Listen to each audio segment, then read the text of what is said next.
నమో నారాయణాయ. వారాహి అమ్మకు నమస్కారం చేసుకుంటూ, అమ్మవారి దయ, ఆమె చల్లని చూపులు మనందరిపై ఉండాలి అని చెప్పి మనస్ఫూర్తిగా కోరుకుంటూ ఈ రోజుటి వీడియో స్టార్ట్ చేస్తున్నాను ఫ్రెండ్స్. ఇక ఈరోజు వీడియోలో మనం చూడబోయేది ఏంటి అంటే, మనం ప్రతిరోజు వారాహి అమ్మవారిని ఎంతో ఇష్టంగా పూజిస్తూ ఉన్నాం కదండీ! అలాగే అమ్మవారికి ఇష్టమైనటువంటి రోజులలో, అలాగే శక్తివంతమైనటువంటి రోజులలో మనం చేసే పరిహారాలు కానివ్వండి, పూజలు, మంత్రాలు, స్విచ్ బోర్డ్స్, ఏంజెల్స్ నంబర్స్ ఇలాంటివన్నీ కూడా మనకు చాలా చాలా మంచి గొప్ప ఫలితాన్ని తెచ్చిపెడుతూ ఉన్నాయి. అలాగే ఈరోజు ఒక అద్భుతమైన రోజు గురించి మనం మాట్లాడుకోబోతున్నామండి. రేపు జనవరి 22వ తేదీ. జనవరి 22వ తేదీ 2024 సంవత్సరంలో మనకు అయోధ్యలో శ్రీరాముడి విగ్రహ ప్రతిష్ఠ జరిగిన రోజు. అయోధ్య మందిర్‌ని నిర్మించి శ్రీరాముల వారికి విగ్రహ ప్రతిష్ఠ చేసినటువంటి గొప్ప రోజనమాట. జరిగిపోయిన సంవత్సరంలో అంటే 2024లో జనవరి 22వ తేదీన బలరాముడి ప్రాణప్రతిష్ఠ జరిగింది. ఈ రోజుటికి అనగా రేపు 22వ తేదీ జనవరి 2025వ తారీఖుకి సంవత్సరం పూర్తయింది. కాబట్టి శ్రీరాముల వారి ఫోటో ముందు ఇప్పుడు చెప్పబోయే విధంగా మన ఇంట్లో ఈ ఆకు మీద మనం దీపం గనక పెట్టినట్లయితే మన ఇంట్లోని దరిద్రం అంతా కూడా పోతుందండి. శ్రీరాముల వారి ఆశీస్సులు అనేటివి మనకు పుష్కలంగా దొరుకుతాయి. కాబట్టి ఇల్లంతా కూడా మనకు బంగారుమయంగా మారుతుంది. అన్నీ శుభమే జరుగుతుంది. మన ఇంట్లో ఉన్న దరిద్రం అంతా పోతుంది. మనం ఏది పట్టినా సరే అది బంగారం అవుతుందన్నమాట. అందరూ కూడా ఈ జనవరి 22వ తేదీ అనగా రేపు ఈ ఆకు మీద దీపాన్ని వెలిగించండి. అలా వెలిగించడం వలన శ్రీరాముడి అనుగ్రహం కలుగుతుంది. అదృష్టం కూడా మిమ్మల్ని వరిస్తుంది. మీ కష్టాలన్నీ కూడా పోతాయి. ఆ దీపాన్ని వెలిగించిన తర్వాత మన ఇంట్లో ఎవ్వరూ కూడా నాన్ వెజ్ అనేది తినకూడదండి. మనం అది మాంసం అంటే చికెన్ కానివచ్చు, మటన్, ఫిష్ ఏదైనా సరే అది ఏ రూపంలో కూరగానే కాదు, ఏ విధమైన ఆహారం కూడా నాన్ వెజ్ అనేది ముట్టరాదు. అలా ముట్టితే గనక మన ఐశ్వర్యం అంతా కూడా పోతుంది. కాబట్టి ఈరోజు మీరు మాంసాహారం అనేది తినొద్దు. అలాగే ఈరోజు ఉదయాన్నే నిద్ర లేచి ఉదయం, సాయంత్రం 2 పూట్ల కూడా మనం చేసే స్నానంలో చిటికెడు గంధం పొడిని, లేకపోతే మన ఇంట్లో గంధం లేదంటే కొంచెం పసుపుని వేసుకొని తలారా స్నానం చేయాలి. అలా మనం గంధం కానీ, పసుపును కానీ వేసుకొని స్నానం చేస్తే గనక మనకున్నటువంటి సకల పాపహర దోషాలన్నీ కూడా తొలగిపోతాయి. ఈ నీటిలో వేసుకొని స్నానం చేస్తే శ్రీరాముల వారి అనుగ్రహంతో పాటు సకల ఐశ్వర్యాలు సిద్ధిస్తాయి. మనకున్నటువంటి ఎటువంటి ఆరోగ్య సమస్యలైనా కూడా అన్నీ తొలగిపోతాయి. మన శరీరంలో ఒక కొత్త ఉత్సాహం అనేది వస్తుందన్నమాట. కాబట్టి ప్రతి ఒక్కరు కూడా రేపు మీరు చేసే స్నానం అంటే ఆ స్నానం ఆ నీటిలో కొంచెం పసుపును కానీ, లేదంటే కొంచెం గంధం పొడిని కానీ వేసుకొని స్నానం చేయండి.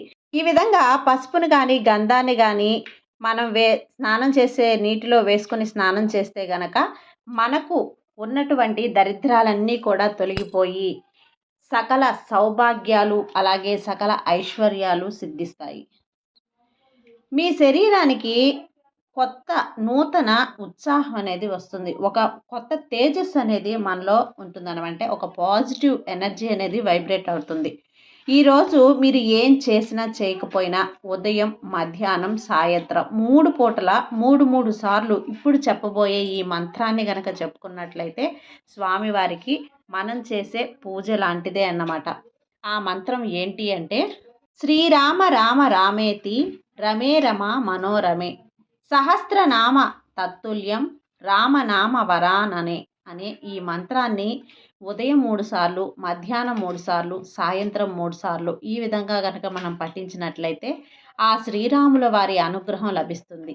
రామ ప్రతిష్ఠ జరిగిన ఈ రోజున ఇంట్లో మనం రాముల వారి ఫోటో కానీ, లేదంటే మీకు రాముల వారి ఫోటో లేదు అంటే గనక వెంకటేశ్వర స్వామి ఫోటో అయినా సరే, విష్ణు ఫోటో అయినా సరే, మామూలుగా అందరి ఇళ్ళల్లో కూడా చాలా వరకు రాముల వారి ఫోటో ఉంటుందండి. రాముల వారి ఫోటో ఉంటే గనక రాముల వారి ఫోటో ముందు ఒక ప్రత్యేకమైన ఆకు మీద మనం దీపం పెడితే ఆ రాముల వారి అనుగ్రహంతో పాటు ఇల్లంతా కూడా బంగారుమయమవుతుంది. మీకున్నటువంటి కష్టాలన్నీ కూడా తొలగిపోతాయి. అష్టైశ్వర్యాలు సిద్ధిస్తాయి.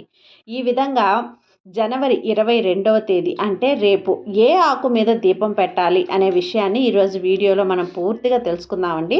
స్కిప్ చేయకుండా వీడియోని అయితే చూడండి. వీడియో కనుక మీకు ఎవరికైనా నచ్చినట్లయితే లైక్ చేసి సబ్స్క్రైబ్ చేయండి. కొత్తగా మన ఛానల్లో ఎవరైనా చూస్తూ ఉన్నట్లయితే ప్లీజ్ సబ్స్క్రైబ్ చేయండి ఫ్రెండ్స్. అలాగే కొంచెం సపోర్ట్ చేయండి.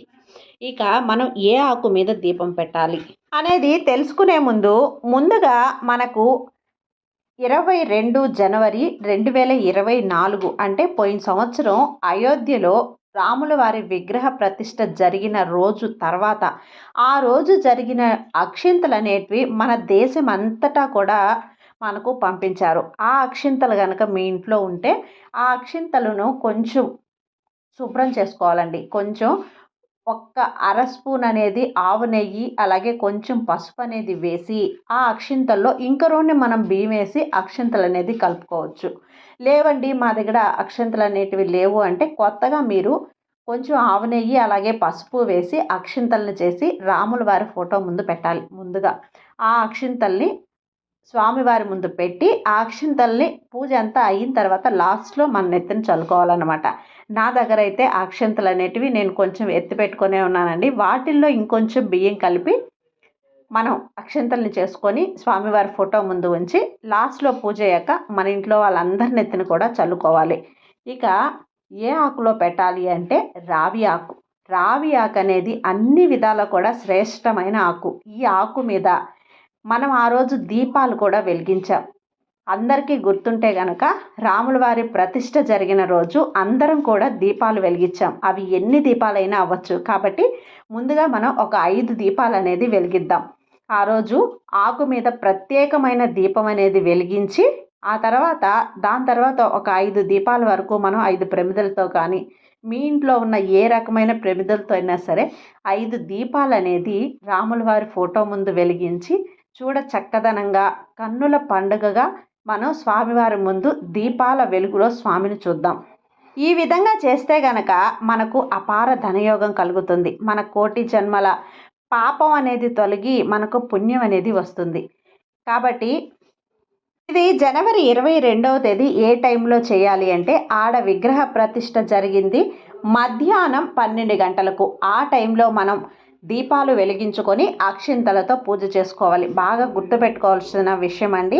మధ్యాహ్నం కరెక్ట్గా 12 గంటలకు అక్షింతలను మనం అన్నీ రెడీ చేసి పెట్టుకొని ఫోటో ముందు పెట్టి దీపాలన్నింటినీ కూడా వెలిగించుకోవాలి. ఈ విధంగా మనం పూజ చేసుకొని 5 దీపాలు వెలిగించితే గనక ఇంతటి పవిత్రమైన రోజు మళ్ళీ రాబోతుంది. కాబట్టి సంవత్సరంలో ప్రతి సంవత్సరం కూడా ఈ విధంగా హిందువులు ఎంతో భక్తి శ్రద్ధలతో శ్రీరాముని పూజించారు. అలాగే మనం కూడా పూజించుకుందాం.